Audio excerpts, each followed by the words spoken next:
রাজা ধনপতি সদাগরের তৃতীয় স্ত্রী খুলল না।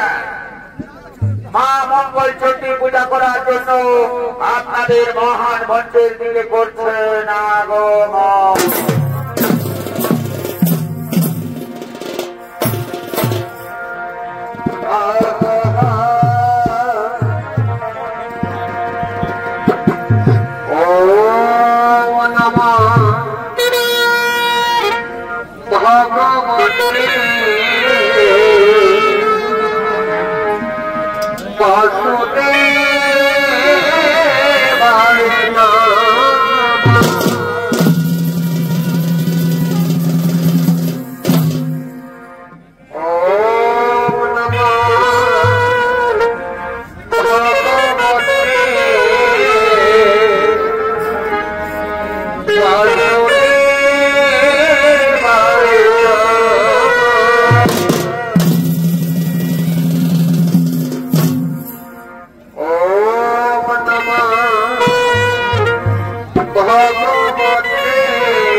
পূজা করার জন্য রত রয়েছে।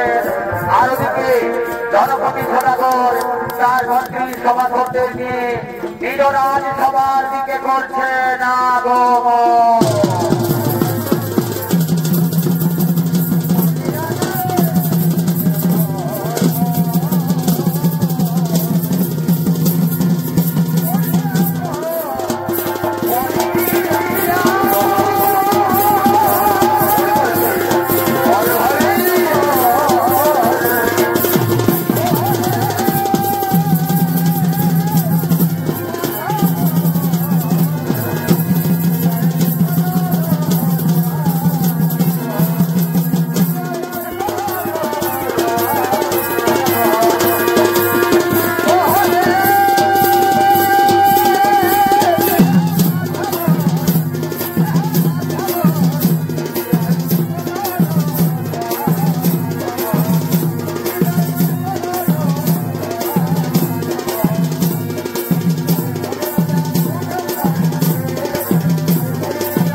যায়নি। তাই আমি মনস্থির করেছি অতি শীঘ্রই আমি সিংহল থেকে বাণিজ্য যাত্রায় যাব। তাই শোনো শোনো ওরে আমার মন্ত্রী সভাসদগণ, যাও তোমরা আমার বাণিজ্য তৈরি প্রস্তুত করো এবং যে সব পণ্যদ্রব্য আমি নিয়ে যাব সিংহল থেকে সেই সব পণ্যদ্রব্য তোমরা বাণিজ্য তৈরিতে সাজিয়ে যাও তোমরা আমার বাণিজ্য তৈরি করো। ঠিক আছে মহারাজ, ঠিক আছে মহারাজ, আপনার একটা চিরদার্য আমরা চললাম মহারাজ বাণিজ্য তৈরি প্রস্তুত করার জন্য। আমরা এক্ষুনি আপনার বাণিজ্য তৈরি প্রস্তুত করছি।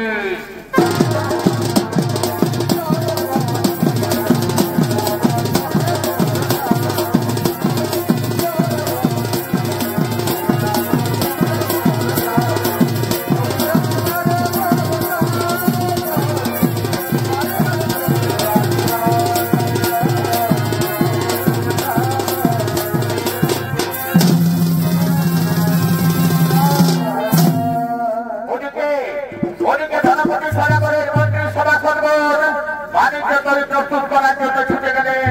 আর এদিকে ধনপতি সাগরের প্রথম স্ত্রী লহরা তার সঙ্গীদেরকে নিয়ে নিজ রাজপ্রসাদের দিকে করছেন আগমন।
শোনো আমি বলেছি আমার রাজ্যে ভিন্ন অন্য কোনো দেবতার পূজা হবে না।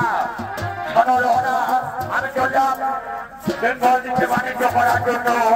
যাওয়ার সময় একটা কথা আমি তোমাকে বলে গেলাম, যদি খুলনার গর্ভে পুত্র সন্তান জন্মগ্রহণ করে তবে তার নাম রাখবে তুমি শ্রীমন্ত। আর যদি তার গর্ভে কন্যা সন্তান জন্মগ্রহণ করে তবে তার নাম রাখবে তোমার শ্রীমতী। এই আমার আদেশ, এই আমার নির্দেশ। আমি এখন আসি না, আমি এখন আসি। চলো চলো আমরা ফিরে যাই অন্তঃপুরে। চলো চলো আমরা ফিরে যাই আমাদের অন্তঃপুরের।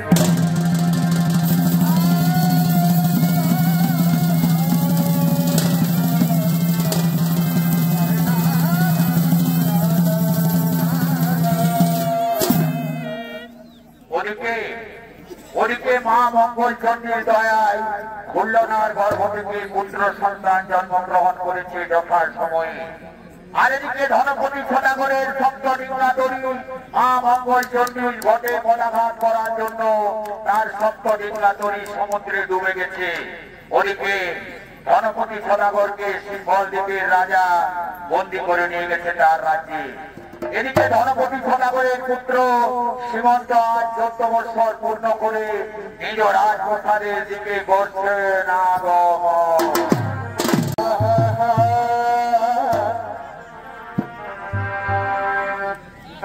তোমার কি ভোলা চাই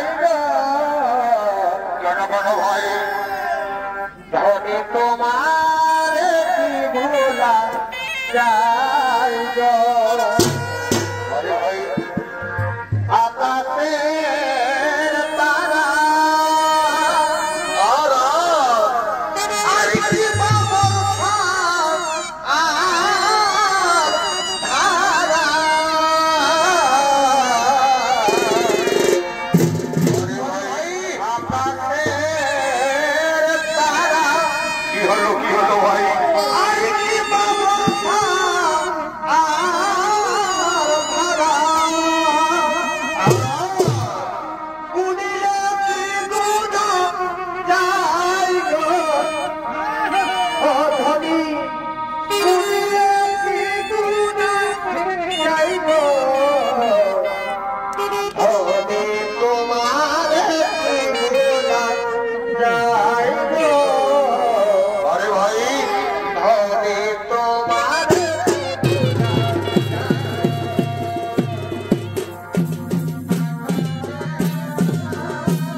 নিজ রাজপ্রাসাদের দিকে স্কুল থেকে ফিরে সোজা আগমন করেছে।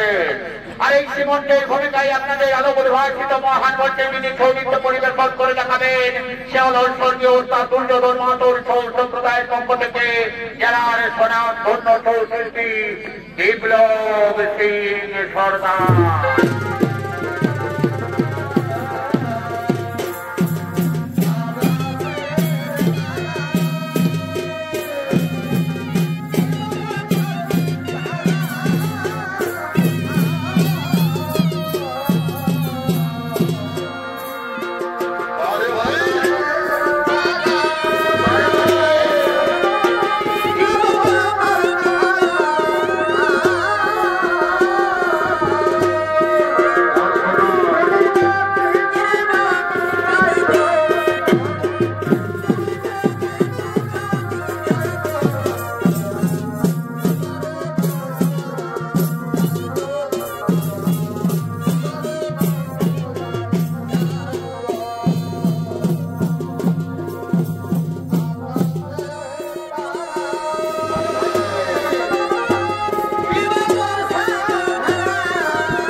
আমি আর এই অপমান কিছুতেই সহ্য করতে পারবো না। আজকে আমি আমার মায়ের কাছে জানবো কে আমার পিতা, কে আমার জন্মদাত্রী মা। কিন্তু মাকে তো আমি দেখতে পাচ্ছি না, কোথায় রয়েছে মা? তাই তো মাকে আজ আমি ডেকে নেব। কোথায় রয়েছে আমার মা? মা গো!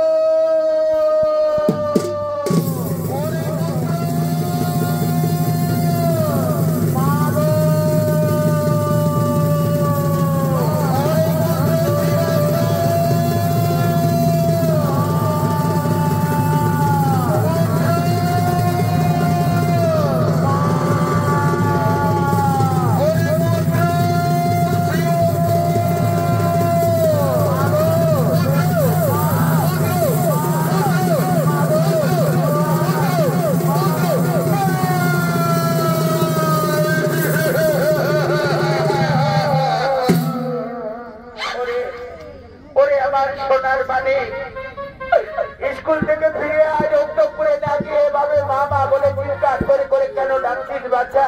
কি হয়েছে তোর?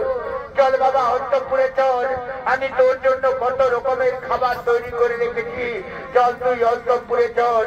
মাগো মাগো, আজ আমি কিছুই খাবার খাবো না। আমার অন্তঃপুরেও আমি যাব না যতক্ষণ পর্যন্ত না তুমি আমার দুটি প্রশ্নের উত্তর দেবে, ততক্ষণ পর্যন্ত আমি অন্তঃপুরেও যাব না। আর কোনো খাবার গ্রহণ করবো না, এমনকি জল পর্যন্ত গ্রহণ করবো না। এ তুই কি বলছিস বাচ্চা? তুই কি বলছিস বাচ্চা? কে তোকে কি বলেছে? আমার সোনা মানিক, চল বাচ্চা অন্তঃপুরে চল। আমি তোর জন্য নানা রকমের মিষ্টান্ন তৈরি করে রেখেছি বাচ্চা। না মা, আমি তো প্রথমেই বলেছি না, আমি কোন রূপেই অন্তঃপুরে যাবো না, এমনকি খাবার পর্যন্ত গ্রহণ করবো না। শোনো মা, আজকে তোমাকে আমার দুটি প্রশ্নের উত্তর দিতেই হবে মা। আমাকে প্রতিনিয়ত স্কুলের সহপাঠীদের কাছে অপমান করতে হয় মা। আমাকে তোরা বেজন্মা বলে ঘৃণা করে মা, তাই আমাকে জানতেই হবে। আজকে তোমাকে বলতেই হবে মা, কে আমার জন্মদাত্রী মা, কোথায় রয়েছে আমার পিতা। আমি প্রতিনিয়ত দেখছি তুমি মাথায় সিঁদুর পরে রয়েছে মা, অথচ আজ আমার 14 বছর বয়স হলো, এখনো পর্যন্ত আমার পিতাকে আমি দেখতে পেলাম না। তাই আমি জানতে চাই মা, কোথায় রয়েছে আমার পিতা, কে আমার পিতা। ওরে পুত্র, তোর মা হলো খুলনা, আমি তোর সৎমা। আর তোর পিতার কথা তুই জানতে চাইছিস বাচ্চা? আজ 14 বছর হলো তোর পিতা গেছে সিঙ্গল দ্বীপে বাণিজ্য করার জন্য, আর সে ফেরেনি। কেউ বলে তার সিঙ্গল দ্বীপে যাওয়ার পথে তার সিঙ্গা নাকি সমুদ্রে ডুবে গেছে। আবার ইদানিং শুনতে পাই তাকে নাকি সিঙ্গল দ্বীপের রাজা বন্দী করে রেখেছে অন্ধকার কারাগারে। তুমি কি কথা শুনালে মা? তুমি কি কথা শোনালে মা? 14 বছর ধরে এই দুঃখ তুমি তোমার অন্তরে চেপে রেখেছিলে মা। এই কথা তুমি আমায় আগে বলোনি কেন মা?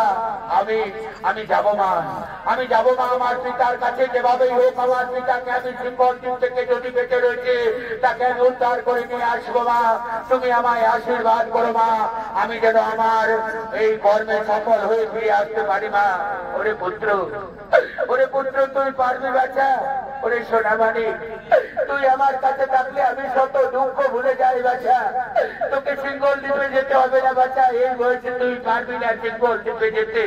না মা, আমার বেজন্মা বোঝাতে হবে মা। তোমার শীতের সিঁদুরের রক্ষা, আমার মাতৃ দুগ্ধের ঋণ আমাকে শোধ করতেই হবে মা। আমি তোমার স্বামীকে অবশ্যই ফিরিয়ে আনবো মা, আমি তোমার স্বামীকে অবশ্যই ফিরিয়ে আনবো।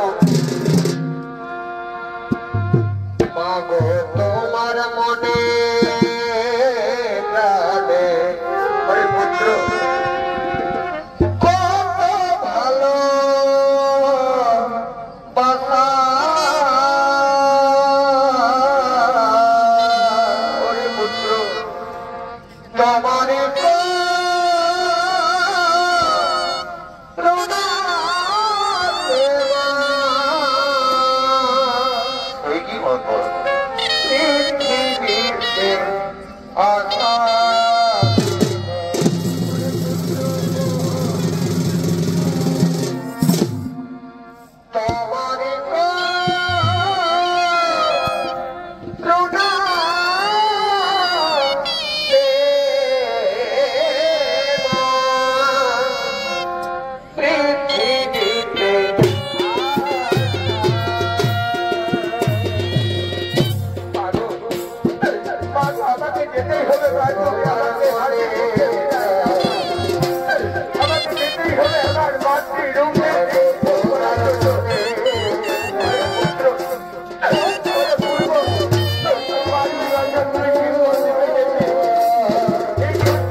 আমার পিতাকে আমি উদ্ধার করে নিয়ে আসছো মা, বিদায় তুমি আমাকে বিদায় দাও মা, তুমি আমাকে বিদায় দাও।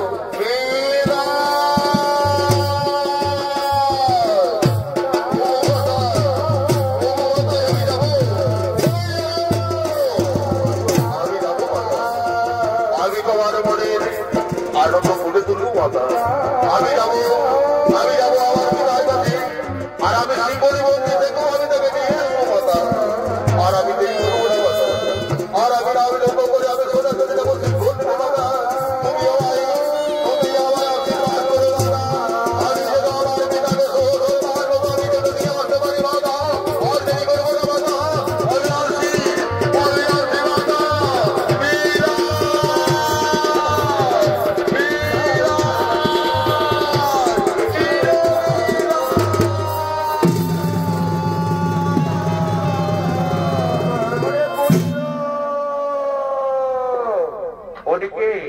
ওদিকে সিংহল দ্বীপের রাজা শালিবান ছুটে চলেছেন তার মন্ত্রী সেনাপতিদের।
বিভিন্ন রাজ্য থেকে বিভিন্ন সময় গুপ্তচর আমার রাজ্যে চলে আসে আমার রাজ্যের ধন সম্পত্তি লুণ্ঠন করার জন্য। তাই তোমরা অতি সতর্ক হয়ে প্রহরা দেবে, যাতে যাতে কোন রূপে কোন রাজ্যে গুপ্তধর আমার রাজ্যে প্রবেশ করতে না পারে। ঠিক আছে মহারাজ, ঠিক আছে মহারাজ, আমরা অবশ্যই আপনার রাজ্যে সতর্ক হয়ে প্রহরা দিচ্ছি মহারাজ। ছেড়ে দাও তার কল ছেড়ে দাও আমি মহারাজের কাছে যাবো আমি মহারাজের কাছে বিশেষ বার্তা নিয়ে এসেছি আমাকে যেতে দাও ভাই আমাকে যেতে দাও না কিছুতে তোমাকে কাছে যেতে দেবো না একই মন্ত্রী সেনাপতি সৈন্যগণ তোমরা বললে আমার রাজ্যের সমস্ত দিকের খবরাখবর ঠিক রয়েছে তুমি কোথায় এত গন্ডগোল শোনা যাচ্ছে যাও যাও তাকিয়ে দেখো আমার রাজ্যের বাইরে কিসের এত গন্ডগোল যাও তোমরা অতি শীঘ্রই দেখে এসো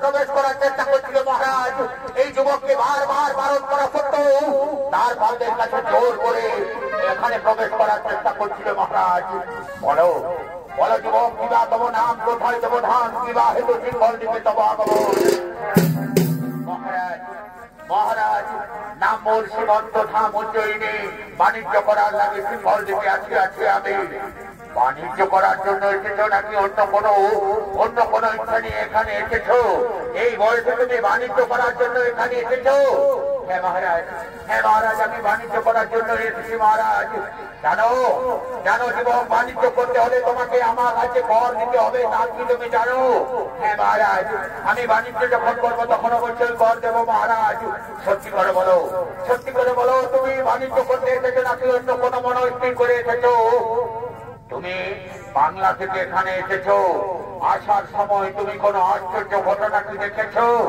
হ্যাঁ মহারাজ আসার সময় আমি সমুদ্রের মধ্যে এক অপরূপা রমণীর দর্শন পেয়েছি অপরূপা পদ্মের উপর অপরূপা রমণীর দর্শন পেয়েছি আসালে তুমি যুবক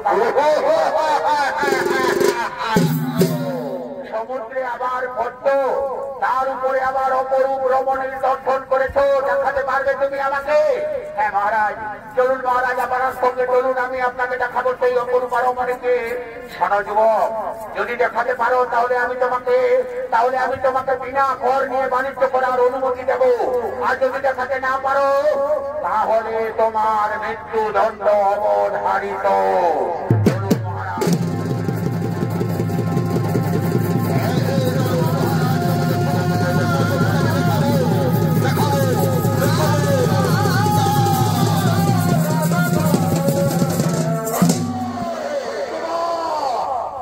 তুই আমাকে মিথ্যা কথা বলেছিস সত্যি করে বল কোন রাজ্য থেকে তুই এসেছিস কিবা হেতু এসেছিস আমার রাজ্যে তুমি বাণিজ্য করার জন্য এসেছো বলছো কিন্তু তুমি বাণিজ্য করতে আসনি সত্যি করে বল শোনো রে মন্ত্রী সেনাপতি শোনো তোমাদের গায়ে একটা কাজ করো যতক্ষণ পর্যন্ত না সত্যি কথা বলে একে একটা কাজ করতে করতে নিয়ে যাও উত্তর মশানে এবং উত্তর মশানে নিয়ে গিয়ে একের কাটা মন্ড তোমরা আমার কাছে নিয়ে আসবে জল্লাদকে বলবে কাটা মন্ড যেন তোমরা আমার কাছে নিয়ে আসবে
ছেড়ে দেব? সত্যি করে বল, সত্যি করে বল যুবক, কোন রাজ্য থেকে তুই আমাদের কাছে এসেছিস? সত্যি করে বল, কিবা নাম, কোথায় ধাম, কিবা হেতু এসেছিস আমাদের রাজ্যে? বললাম তো সেনাপতি, আমি বাংলা থেকে এসেছি এখানে বাণিজ্য করার জন্য। আবার কথা বলছিস তো? বাণিজ্য করতে আসিস নি? কোন রাজ্যের গুপ্তচর তুই? সত্যি করে বল, নতুবা এখনো তোমার রেহাই নেই। তোমাকে আমরা জল্লাদের হাতে তুলে দিয়ে তোমার কাটা মুন্ড নিয়ে যাব। এখনো সত্যি করে বলো, নতুবা তোমাকে জল্লাদের হাতে আমরা তুলে দেব। আমি বারবার বলছি, আমি সত্যি কথা বলছি, তবুও তোমরা কেন আমার ছেড়ে দিচ্ছ না? তুমি আমাদের মহারাজের কাছে মিথ্যে অপবাদ দিয়ে দাও। তুই লোক বড় বড় বড় দেখে দেখে খাবো, তাই না? তোমাকে আমি প্রাণদণ্ড দেবো, প্রাণদণ্ড দেবো।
এখনো তুমি সত্যি কথা বলো, সত্যি কথা বলো যুবক, কিবা নাম, কোথায় ধাম, তোমার শেষ ইচ্ছা আমি জানতে চাই যুবক। মৃত্যুর পূর্বে তোমার শেষ ইচ্ছা কি তুমি বলো।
সেনাপতিগণ, দেখে সেনাপতিগণ আমার হাতের থেকে খর্ব করতে পড়ে গেল সেনাপতিগণ।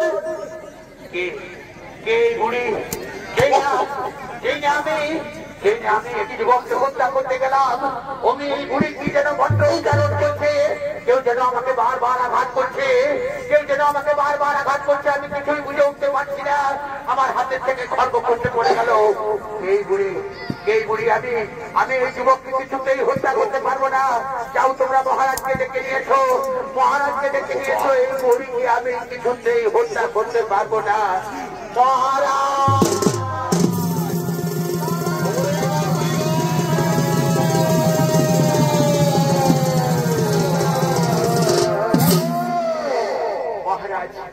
মহারাজ, আমি কিছুতে এই যুবককে হত্যা করতে পারবো না মহারাজ।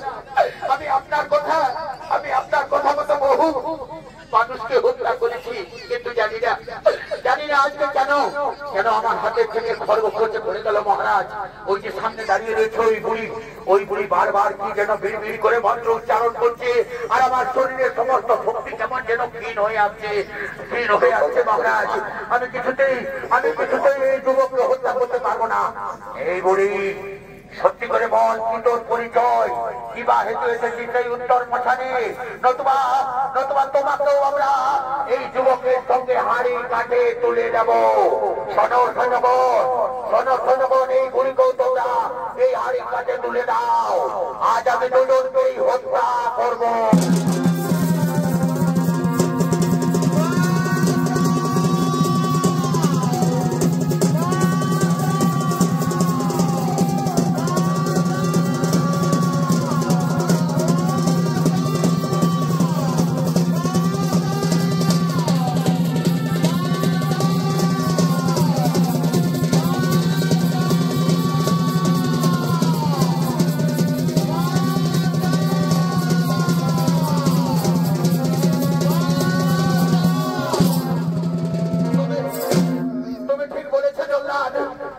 আমাকেও যেন কোন অলৌকিক শক্তি বারবার আঘাত করছে, আমিও বুঝে উঠতে পারছি না।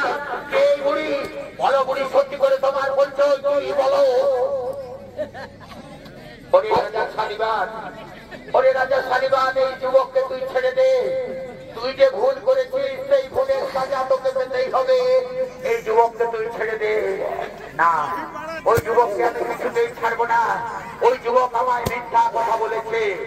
না রাজা শালিবান, ওই যুবক যা বলেছে তা সত্যি বলেছে। তুই তোর এই পাপ চক্ষু দিয়ে তা কোনোদিন দর্শন করতে পারবি না। তবে হ্যাঁ, এই যুবককে তোকে ছেড়ে দিতে হবে, এবং এই যুবকের পিতাকে তুই বন্দী করে রেখেছিস অন্ধকার কারাগারে। এর পিতাকে মুক্তি করে দিয়ে পিতা পুত্রের মিলন তোকে করিয়ে দিতে হবে। তারপরে যুবকের হাত ধরে তুই সেই অপরূপা রমণী দর্শন পাবি।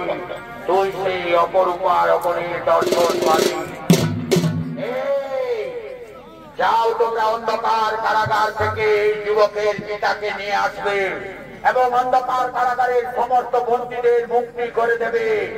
আজ আমি অপরূপ রমণীর দর্শন পেতে চাই। ওঠো রে যুবক, আজ আমি তোমাকে মুক্তি করে দিলাম। ওঠো।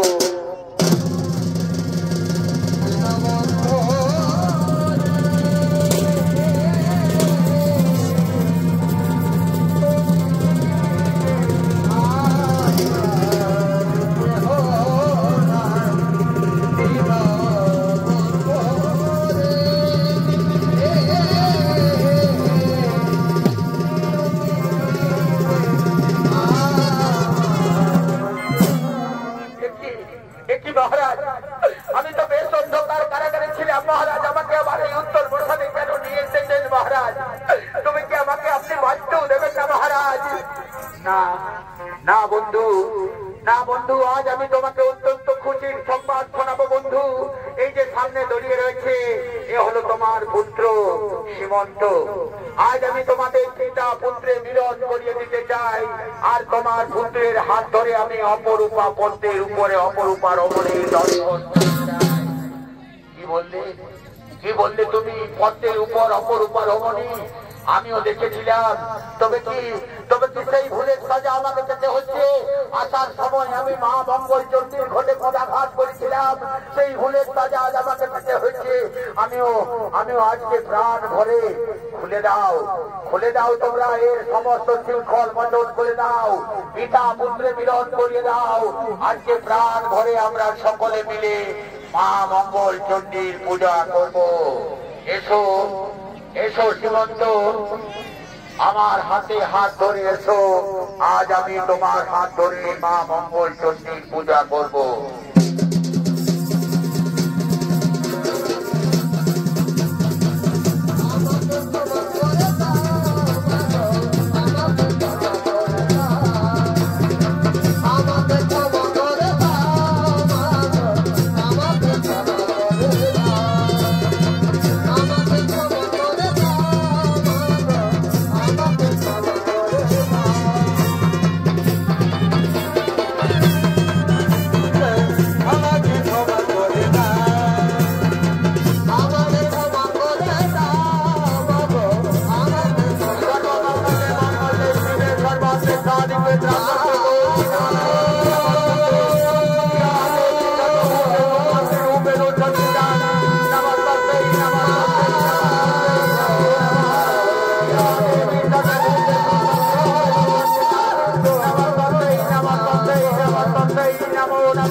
गौरी नारायणी नमस्तुते या देवी सर्वभूतेषु संस्थिता नमस्तै नमस्तै नमस्तै नमो नमः या देवी सर्वभूतेषु संस्थिता नमस्तै नमस्तै नमस्तै नमो नमः या देवी सर्वभूतेषु संस्थिता नमस्तै नमस्तै।